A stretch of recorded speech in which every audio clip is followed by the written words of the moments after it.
Alrighty, welcome to Web 3. Sometimes you've got to put your money where your mouth is. Sometimes you've got to cash the checks that you've written with your mouth. And this is now. This is the first pitch for investors, initial investors into, and I'll hope that this is secured multiple avenues by now. You can all play your own game to do as that. But I need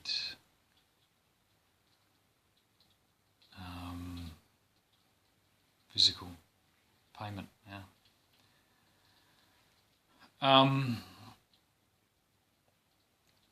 To make this happen. So we're going to sell block defence on suburban blocks, grids in the suburban area. You can sell this to all the residents. That runs a counter like neighbourhood watch program automatically. So it runs a dialogue check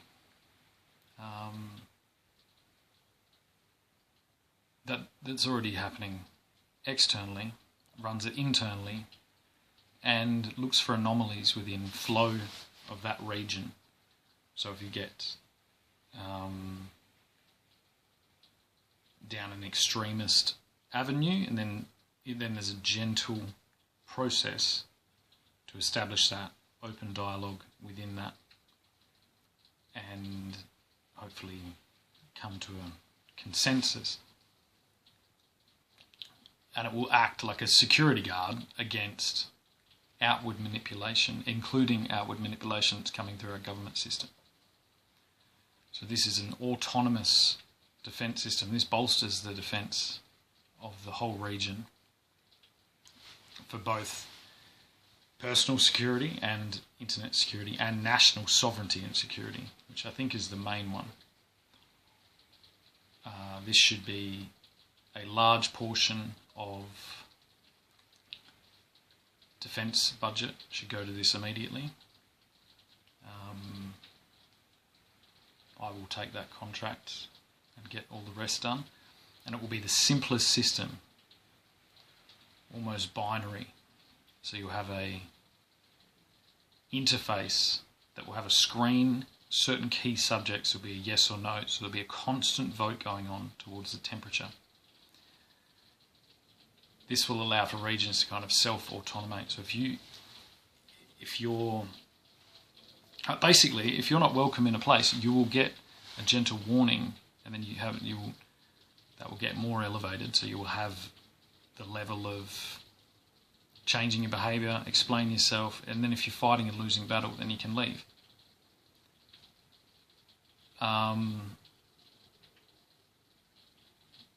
This is a leap into the future. So simple. So many of our enemies are using high computer values, and the way to defend against that is constant scrutiny, constant bolstering of the independent defence. Like a mini election every day, rather than one big election in this other process. That then, if we find huge disconnects between the majority consensus on certain key issues and the political stance, then we have a wedge to wedge into that. This was always being used, and it used to be more accurate. It's just that we've had this digital invasion that has kind of stolen a lot of our internal defence structures, because they were subconscious. We didn't even know about them. There was no reinforcement of them. That's actually some of their power. So this will kind of work into that. And just make sure there's no discrepancies, like massive discrepancies, like 80% of the population has come to a consensus on one issue and the politicians are telling us completely different. It's actually what's supposed to be used, but we can decompartmentalise it and add in a security feature. So the first point of call, if there's suspicious activity, you set a buzzer off. Everyone gets a light in their house. This immediately tells anyone perpetrating crime that the whole grid is switched on to their activity in the area. That will reduce police presence by the largest factor ever. And it gives people their privacy back. Cameras are ridiculous because it ends up, it's all about story. The story should be breaking into houses is a naughty thing to do and you're probably going to get caught and you're going to be embarrassed. A whole town is going to come and laugh at you and ask you why you thought you could wander in and steal things. Not by cameras, not by, just by the simplest method possible. We will all inevitably have this if we go to a higher level conflict. And the time is to say that this is everywhere. This is a way to step down surveillance, but step up security, because surveillance is not security. Surveillance is always dependent on who's telling the story.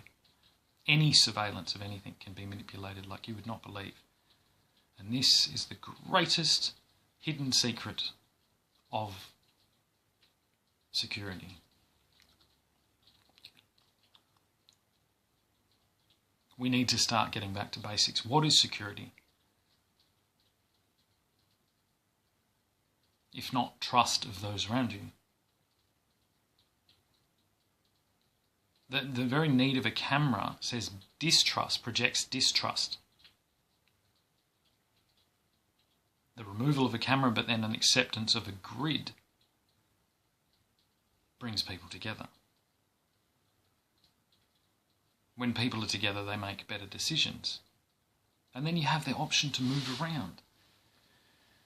There can be there will be areas that are like Fort Knox, and good on them. And there'll be areas that are more relaxed. And this will inevitably kind of balance itself out. But everyone can make their own decision based on a capitalistic choice. Rather than spend all this money on a police force with a government playing hopscotch with grand, vast ideological canyons. This is actually the way that systems work. It's just this system gave us the false idea that we were connected, more connected than ever, and it made us less connected than ever. So I'm hoping to create a system that reconnects us and gives us back our privacy. And that way you'll see the other things will follow suit. If we're no longer low-hanging fruit, susceptible to these kind of implantations, they will go elsewhere. And then we'll instantly notice, we're like, we're not seeing a lot of this person anymore. This isn't getting distributed as much. I wonder if that's the same over in this area or this area.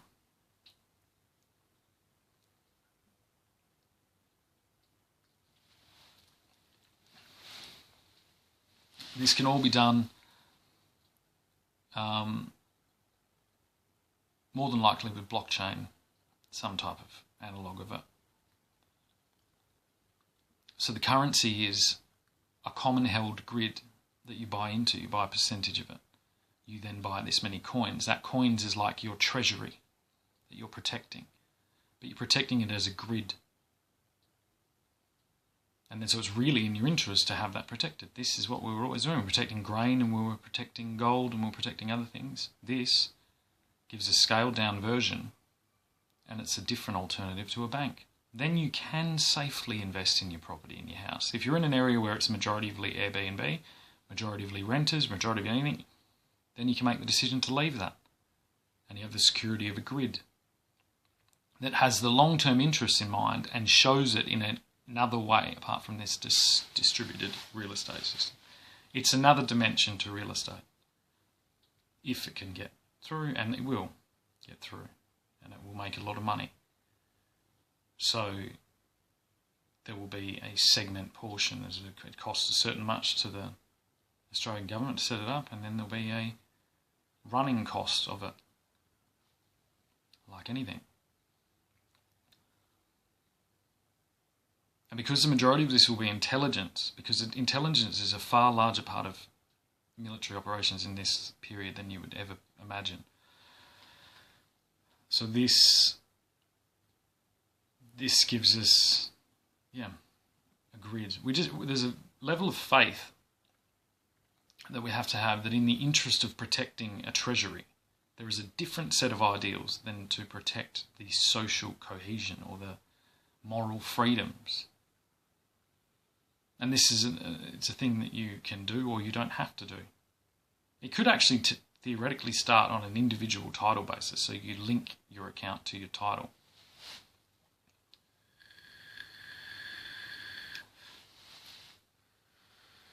Then you can have independent titles linked together, and that gives more legitimacy and stableness, stability. So you don't have banks, you have interconnected banks. You could even display a sticker out of place, like this place is protected by this grid. So we're not just going to deal with local authorities. We have our own investigation system if there is an attempted robbery. So it makes your house more secure by the fact that you're using your networked capacity to secure a higher grade of digital coins and digital assets, because there's the legitimacy of property. This will instantly create two spheres. There is a property-held digital market. This is the secure market. This is where proper business can take place. And then inevitably we'll have another segment that is more digitally minded and less long-term minded. But it won't be spread out all over the place. It can organise a little bit better on a better dimension. This is what always happened. This is actually what cities were. They have zones, districts, red light districts, Chinese districts, drinking districts. It's a way of quantifying what real estate agents have just been kind of holding as sacred value. But then gives them another level of legitimacy as well. It gives them data to work off. It's no different than the current solar panel grid, except far better thought out. Once you have coins in a secure grid, you could do your own solar grid that would be far more cost effective because you're already in that relationship. Like strata, but kind of distributed strata with a holding.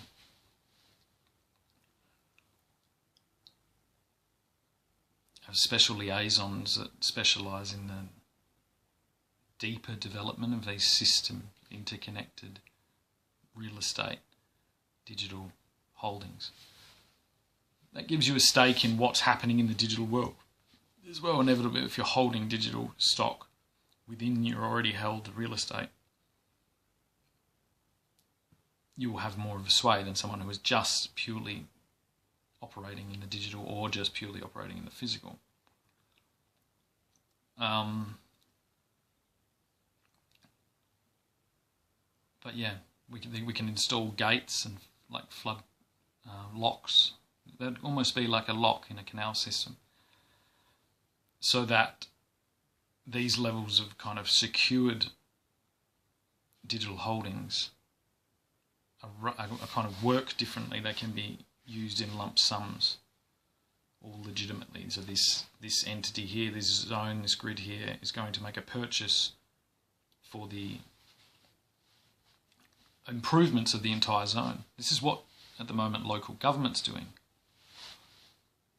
And they're doing a shit job at it. because there's no, of course there's different needs, it's kind of micro dividing.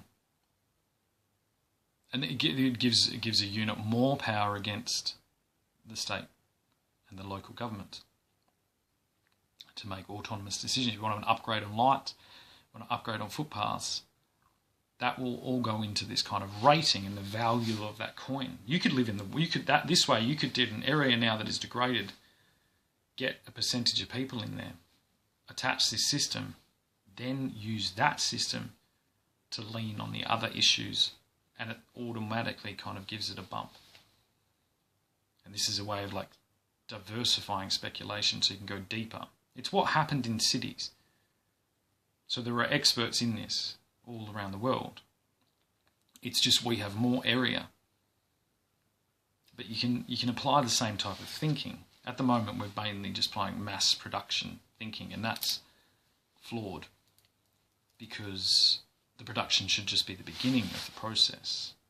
And right now it's being sold to us as the end of the process. It should be the beginning, especially if you've got a long-term commitment of a mortgage. You want to have more kind of hooks to hang your coats on than just the one simple speculative purchase of a property. So the more things you can plug into there, the better. And hey, if I can get a big bump and kick it off with a security contract, and that would be brilliant. You just have to understand that that lowers your security as politicians. That's a pill you have to swallow. If you're near the top of the political pile, it means you would have always been there. If you're down the bottom of the political pile, it means you never should have been there. It's a simplification of government and see, this would be called privatisation, but it's not, because it's militarisation. The forgotten tool that everyone forgot we had, and military does not need to be guns. In fact, this makes gun violence almost impossible. You will be caught.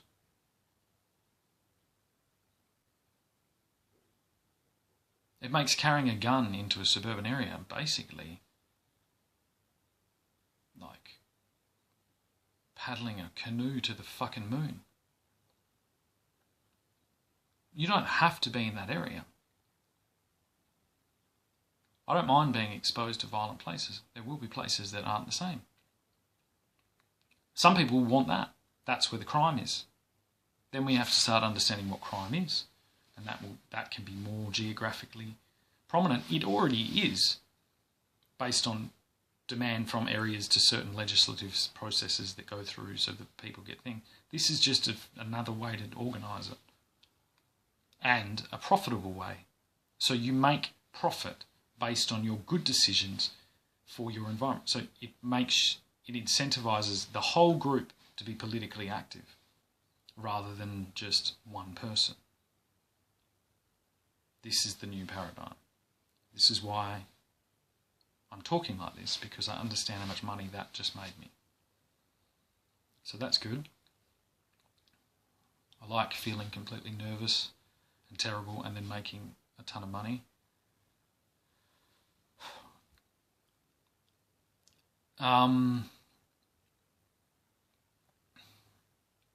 Yeah, it'll make a military more effective, more efficient. It amplifies their capacity and then allows them to ultra-specialise, which is really what we need in the military. We need ultra-specialists in lots of different professions that also have the ability to instantly flare out, to create more of them, to systematise their high-level output. And that's what we will do at scale, eventually through the Scale Matters thing. It makes us impervious to any threats at all. It makes us beautifully able to grow how we want to grow, in the paradigm we want to grow in. Theoretically as well, if you're into gold, which I am as well, you could do this with gold at the moment. You could do the same thing. Or you could do both. The fact of having legitimate gold, you could even have a roster where one house is always vacant.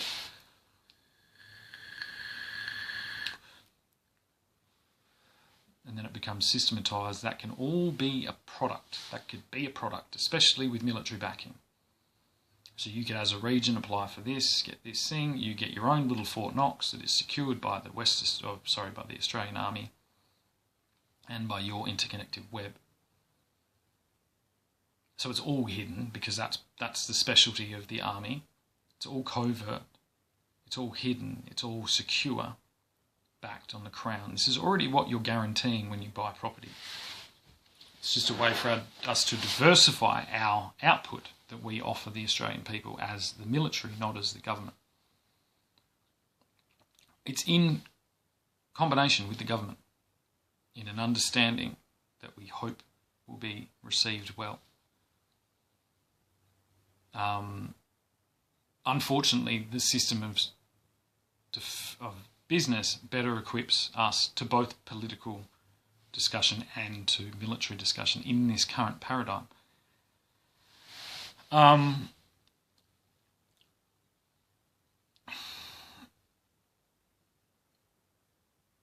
But we appreciate the work that has been done until now, and it's just an unfortunate event that it had to bubble over. But on the scale of those types of things, this has been incredibly peaceful and stable. And that's the whole point, isn't it? That's what we're selling. We're selling more than just Australia. We're selling a bank. We're selling the security that others are throwing away. The slow and steady bank of the world.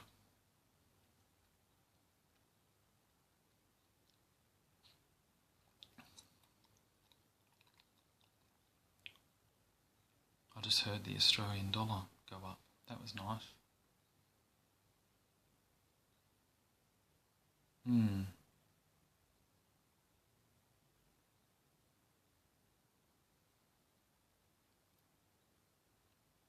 I guess in the long run it was a slight wobble.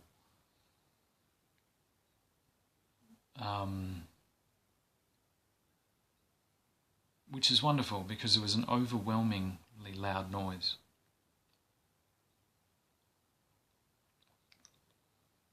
Overwhelmingly large interruption that won't be, allowed again. We don't want any of that, please. That's what the system will tell us. Concern for manipulative concept, ideal, strategy. Red light. Red light.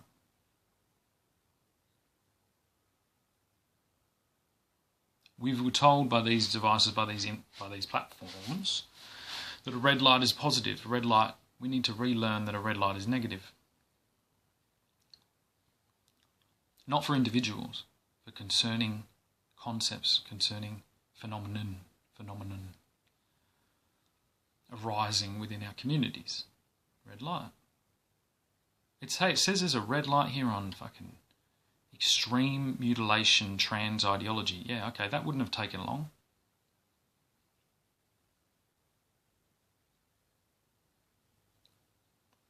Red light here assumed fentanyl distributor on premises, in site, selling to kids, whatever the fuck. Instantly.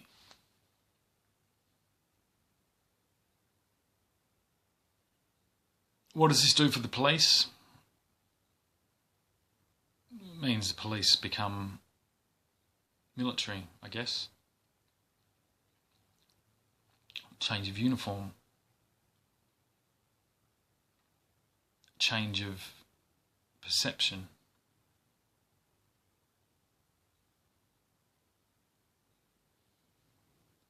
And then we scale that appropriately. Highest level risk, highest level responsibility, military, down to police. We better organise the police emphasis, and then we kind of get rid of a lot of the heavy duty policing that is taking place in very frivolous activity. These it will encourage a community approach to family feuds, a family approach to family feuds, and it will force peaceful adjudication of that. Because people don't want the disruption.